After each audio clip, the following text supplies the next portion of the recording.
preguntado cuántas personas en México pagan exactamente lo que el SAT les determina sin darse cuenta de que pudieron pagar menos o incluso recibir dinero de regreso? Porque aquí hay una realidad que pocos entienden. Presentar tu declaración anual no siempre es una obligación, pero casi siempre es una oportunidad. Y quien no la presenta muchas veces no está evitando un trámite, está renunciando a un beneficio económico legítimo.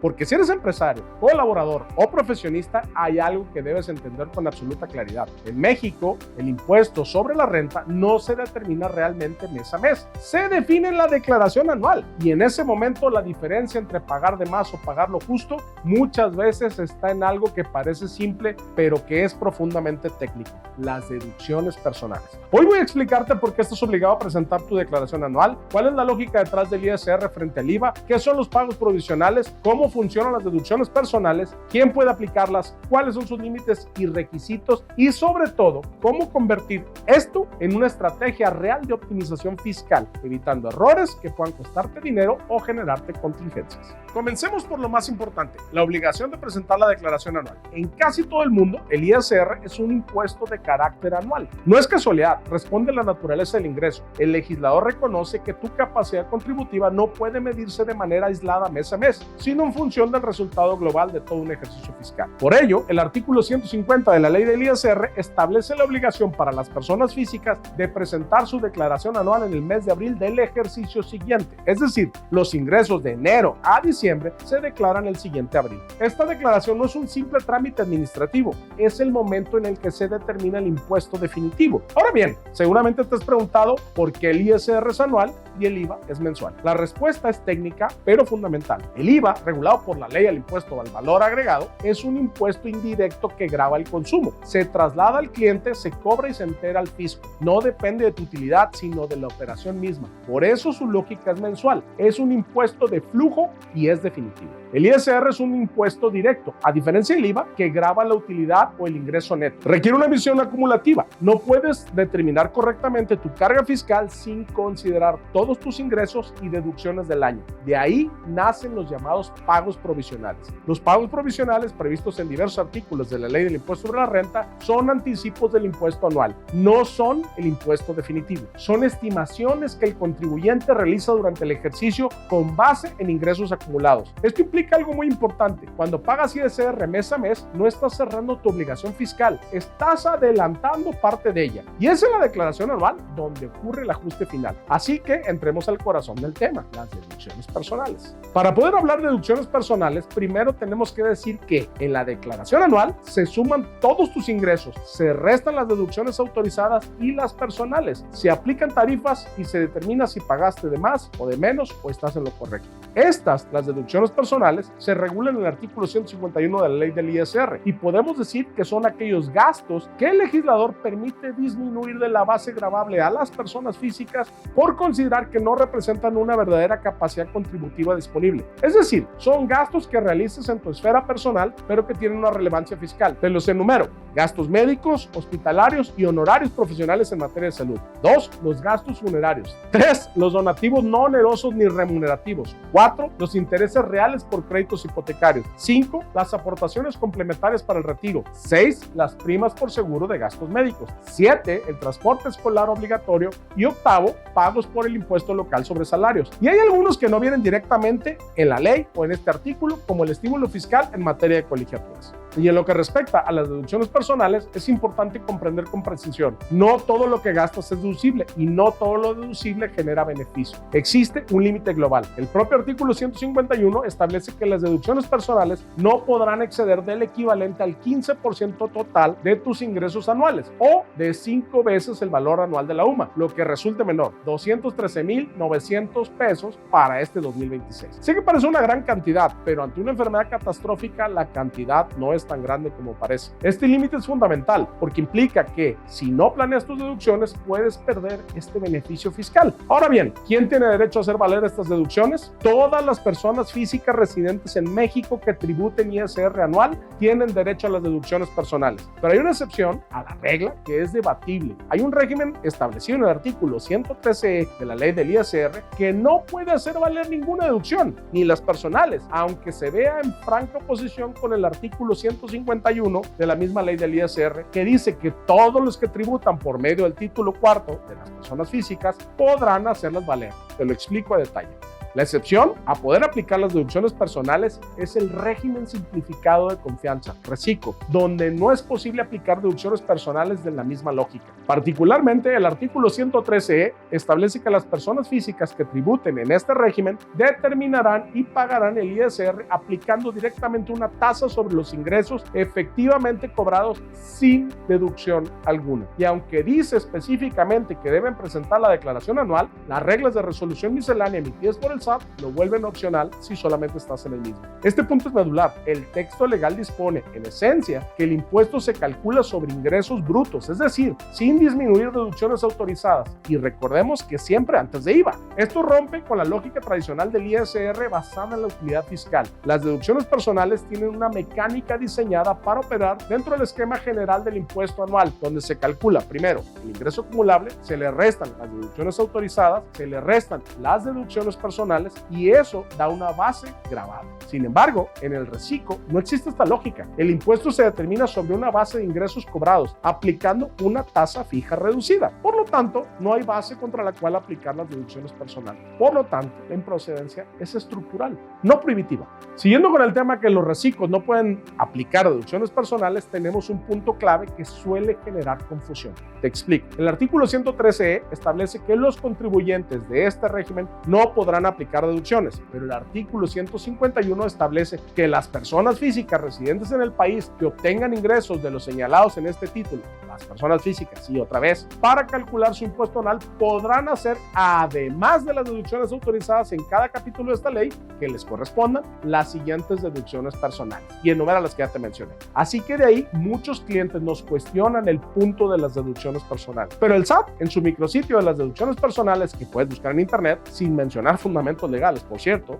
nos dice muy claramente, no pueden aplicar deducciones personales quienes perciben ingresos provenientes del régimen simplificado de confianza, RECICO, tampoco, y esta es la palabra conectora clave, quienes realizan actividades empresariales, enajenan bienes o prestan servicios a través de internet mediante plataformas tecnológicas, aplicaciones informáticas y similares durante el ejercicio 2025, salvo que presenten declaración anual sobre el mismo ejercicio. Siguiendo con el tema, es de relevancia entender por qué estas deducciones se aplican en el anual y no en el momento del gasto. La razón es meramente técnica. El ISR es un impuesto de determinación anual, como ya lo dijimos. No puedes ajustar tu base gravable correctamente en el momento del gasto, porque aún no conoces tu ingreso total del ejercicio. Por ello, el sistema fiscal difiere este beneficio hasta la declaración anual, donde ya existe certeza sobre el resultado fiscal. Ahora bien, para que una deducción personal sea válida, debe cumplir requisitos estrictos. El primero, que el pago se realice mediante medios electrónicos conforme a las disposiciones fiscales, tarjeta de crédito, débito o servicio, así como cheque nominativo, desde cuenta bancaria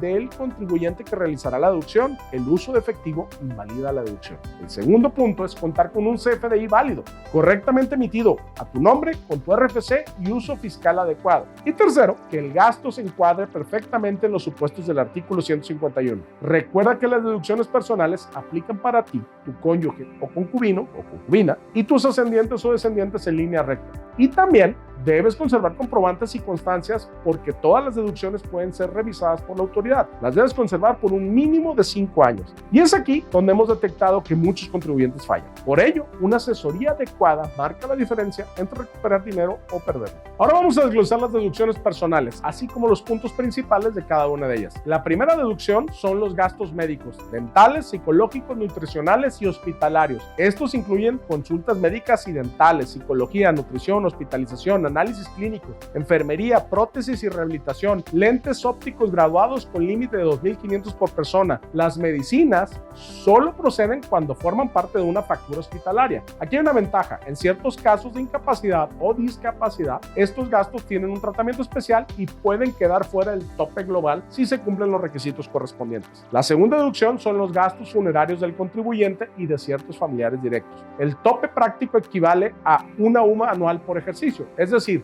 puede deducir en esta anual hasta 41,273 pesos. Una aclaración: los servicios de previsión o pagados anticipadamente solo se deducen en el año en que efectivamente se utilizan. La tercera deducción son los donativos y solo son deducibles los no onerosos ni remunerativos hechos a entidades autorizadas o a ciertos entes públicos. Límite general es del 7% de los ingresos acumulables que sirvieron de base en el ejercicio anterior. Si el donativo se realiza a la federación, estados u organismos descentralizados, el sublímite es de 4% sin exceder el total del 7%.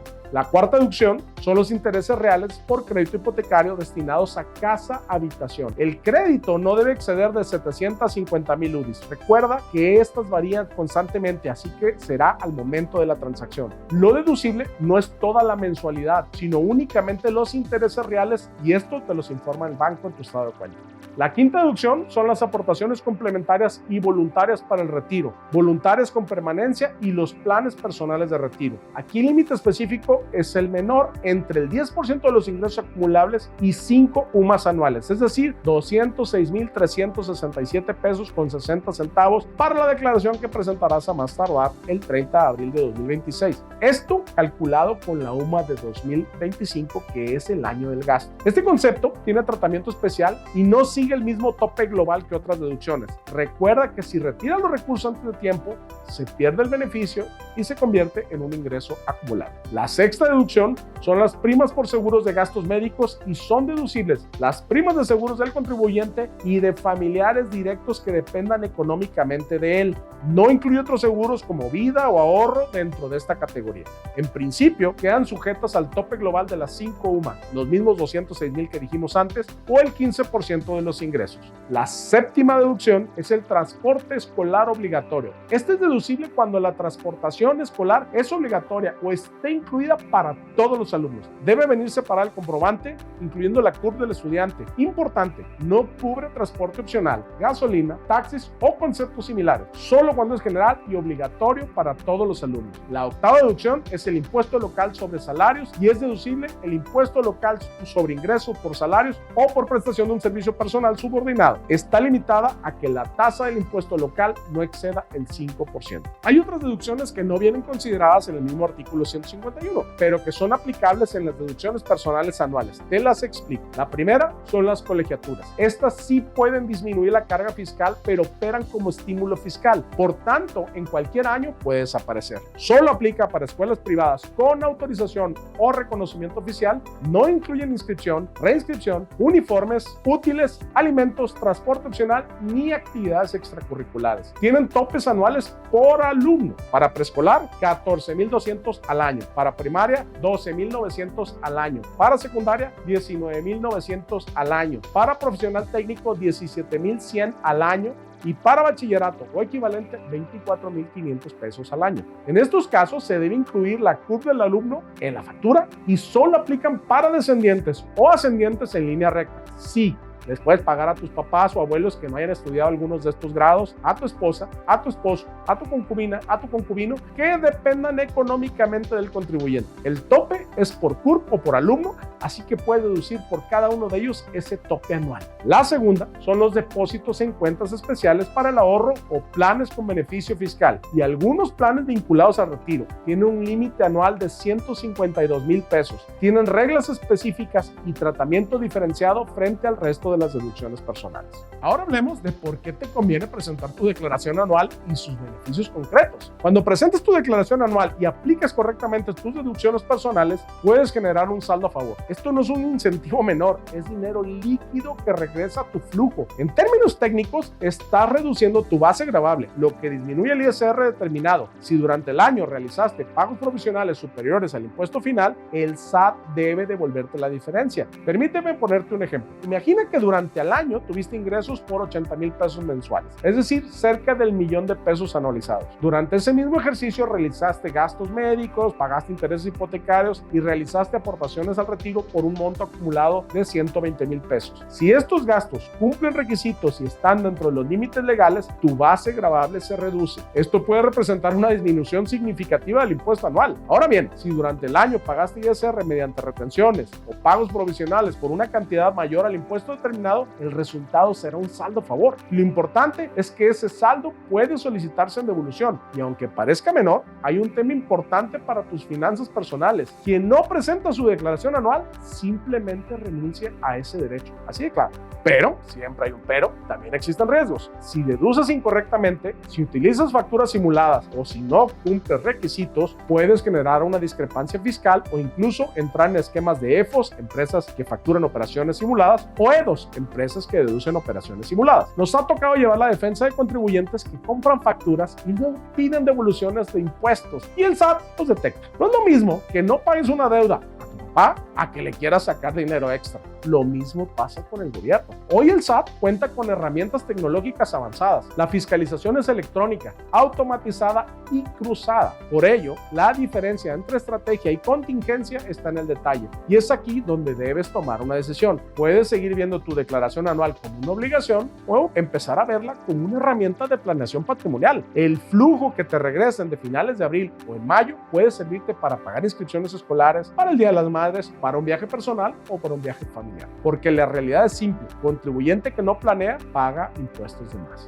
Y contribuyente que planea correctamente, optimiza su carga fiscal dentro del marco legal. Y antes de concluir, te explico algo muy importante. Si todas tus deducciones son correctas, procede la llamada devolución automática, que es una facilidad administrativa mediante la cual, si al presentar tu declaración anual de persona física únicamente, determinas un saldo a favor de ISR y eliges la opción de devolución en el propio aplicativo, el SAT puede devolverte ese importe sin que tengas que presentar una solicitud adicional. En otras palabras, la devolución está integrada a tu declaración anual, siempre que cumplas con los requisitos de la regla aplicable. Para entrar en este esquema, en 2026, debes presentar la declaración del ejercicio inmediato anterior a más tardar el 31 de julio, señalar una clave activa a tu nombre y cumplir con los parámetros de autenticación. En general, puedes usar contraseña cuando el saldo a favor sea de hasta 10,000 pesos o incluso hasta 150,000 pesos si seleccionas una clave precargada. Si no es así, deberás presentarla usando tu e-firma o e-firma portable y también podrá ser automática. Pero, y siempre hay un pero, tiene ciertos límites. No procede cuando solicitas montos superiores a 150,000 pesos. Cuando presentas la anual después del 31 de julio, cuando no elegiste la opción de devolución a la declaración, cuando ya promoviste una devolución por la vía ordinaria antes de que concluya el proceso automático o cuando obtuviste ingresos por copropiedad,